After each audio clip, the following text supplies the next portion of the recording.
Cerpen pilihan. Sekelebat cerpen. Tidak. 6. Pintu saya ketuk 3 kali. Ada suara berdehem dari dalam. Tak lama kemudian pintu dibukakan. Assalamualaikum. Waalaikumsalam. Mari masuk, Mas. Kami bersalaman. Saya mencium tangan beliau. Sesuai adat di kampung puisi ini, biasanya kalau bertamu dan bertemu dengan sesepuh atau orang yang dituakan selalu mencium tangan. Silahkan duduk, Mas. Terima kasih. Saya duduk dan beliau pun kemudian duduk. Kami duduk saling berhadapan dipisahkan oleh meja panjang di antara 4 kursi tamu. Beliau bangkit berdiri sambil berkata, "Suka kopi kan, Mas?" "Inggih, iya." Dalam hati saya bilang, "Kok tahu ya kalau kesukaan saya kopi?" Saya menjawab ya.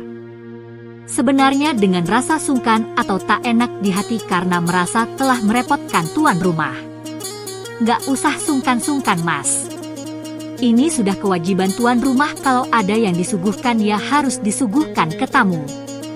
Lagi-lagi saya merasa heran dan dalam hati saya bilang, "Kok tahu ya kalau saya merasa sungkan?" Nampaknya Pak Naam ini memang sangat waskita dalam membaca benak orang. Beliau kemudian pergi ke belakang. Dugaan saya beliau pasti akan membuatkan kopi untuk saya dan untuk beliau sendiri.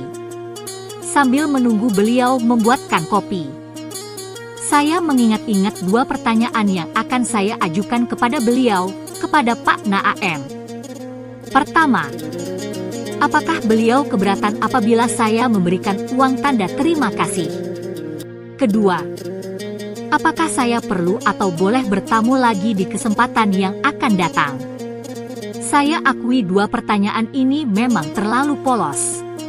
Tapi ya bagaimana lagi, 2 pertanyaan ini harus saya ajukan demi memenuhi rasa penasaran saya apakah Pak Naam tetap konsisten dalam menjawabnya. Tambah kaget lagi ketika mata saya melihat kotak amal di atas meja yang kelihatannya masih baru dengan ada tempelan tulisan yang bunyinya, "Setiap tamu boleh bertamu berkali-kali dan akan diterima dengan senang hati." Bunyi rima kalimatnya nyaris seperti puisi. Atau bisa jadi ini satu-satunya puisi di kampung puisi. Benak saya terus bergejolak keheranan. Bukankah kotak amal dan tulisan ini sudah merupakan jawaban atas 2 pertanyaan yang akan saya ajukan ke Pak Naam nanti? Monolog dalam batin saya terhenti karena melihat Pak Naam sudah datang membawa nampan berisi 2 cangkir kopi. Tangan kirinya membawa bungkusan tas kresek agak besar. Nampan ditaruh di atas meja sambil mempersilahkan ke saya agar kopinya diminum. "Mumpung masih hangat, segera diminum," kata beliau. Bungkusan tas kreseknya ditaruh di samping tempat duduknya. Setelah kopi sebagian saya minum, kemudian Pak Naam bertanya kepada saya, "Apa kira-kira yang bisa saya bantu, Mas?" "Sudah tidak ada, Pak. Karena pertanyaan saya sudah ada jawabannya di kotak amal dan di tulisan tersebut," sambil saya menunjuk ke kotak amal dan tulisan tersebut. Kemudian saya minta izin untuk memasukkan uang 50 ribuan saya ke kotak amal tersebut. Kemudian setelah kopinya saya habiskan.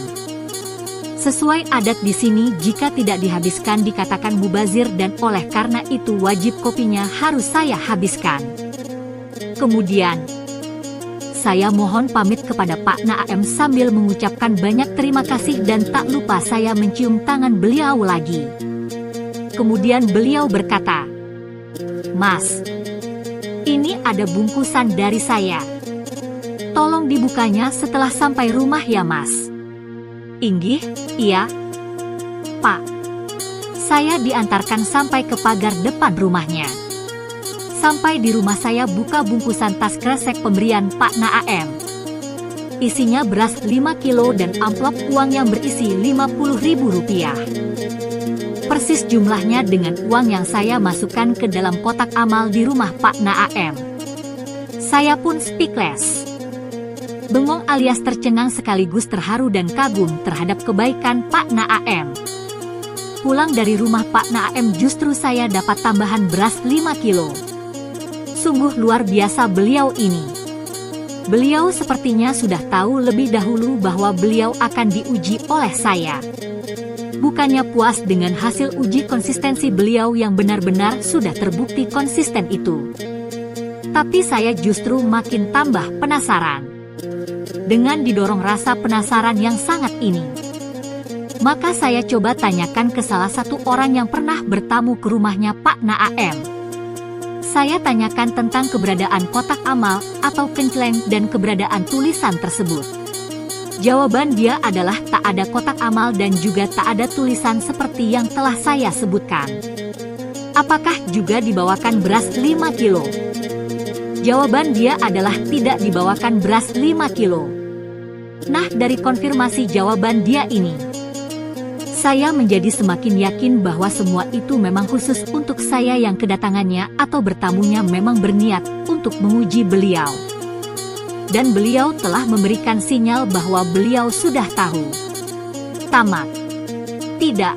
6. 2024. Sekelebat cerpen ini dirangkai dengan cara singkat dan sangat sederhana untuk menceritakan tentang tidak. 6. Semoga bermanfaat.